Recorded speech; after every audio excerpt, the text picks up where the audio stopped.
Голям човек е, дай кала. Тук.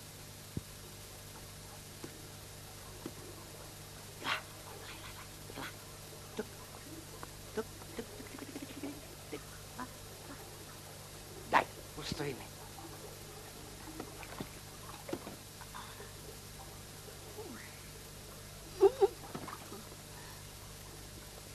Чакай без него. Пардон, мадам, помислих, че е кърмата на лодката. И как на лодката?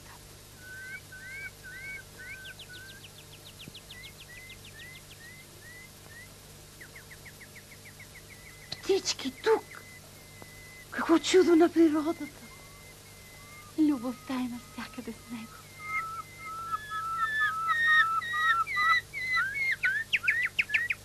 Врех, майка му стара. Лалов, обади се! Къде е Лалов? Нямаме такъв. Лодката е за Лалов. Копелета! Ще ви струши бреврата! Къде е Лалов? Абе, айде стига с това Лалов, бе! Давайте, момчета. Айде. Ап, ва. Вау! Ап, ва. Ох, мамка ви!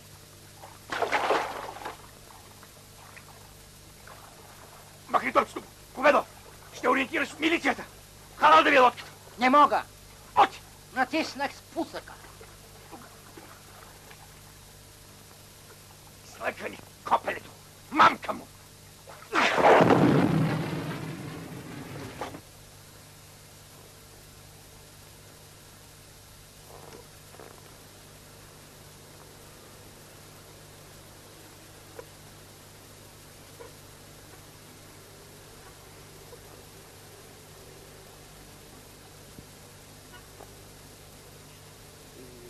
Голям човек е, дакела.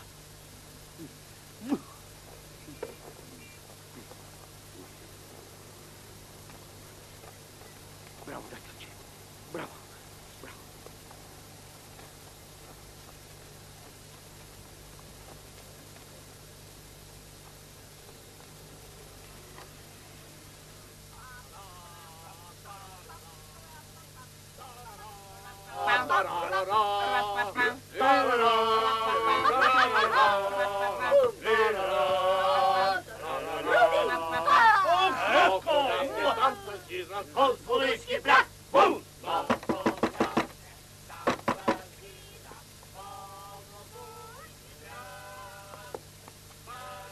Не, опълнете се, Коле. Опълнете се.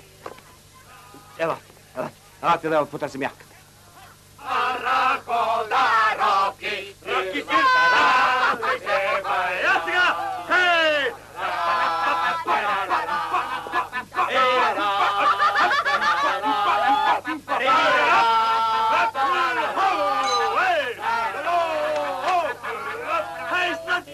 Ало? Явката ли? Да. Кукер. Момент. Кажете, моля. Не е за телефон. Идвайте веднага. Аз нямам зимни дрехи. Това няма никакво значение. Тръгвайте незабавно.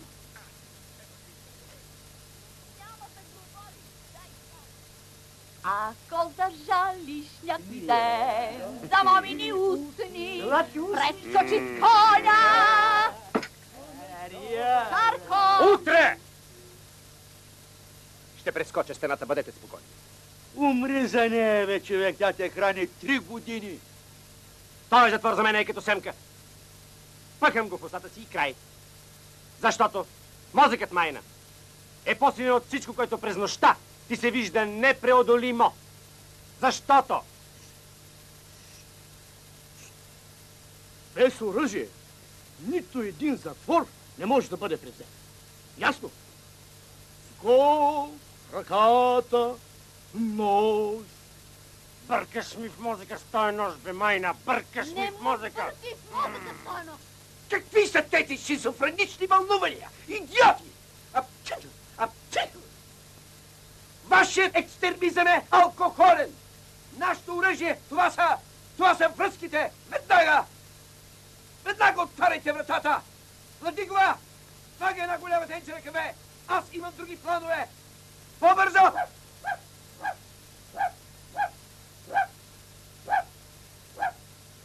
Добре, ръгаки. Чашата на моето търпение преля.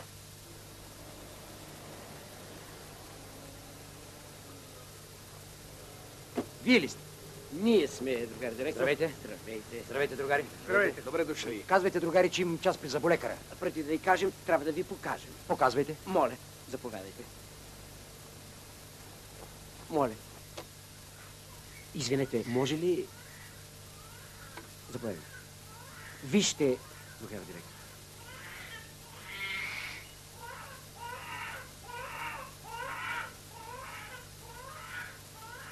Да. Такова нещо при нас няма. Да ви покажем и другите стаи. Добре. Директор на затвора. Хайде. Заповядайте, директоре. Благодаря. Моля. Благодаря.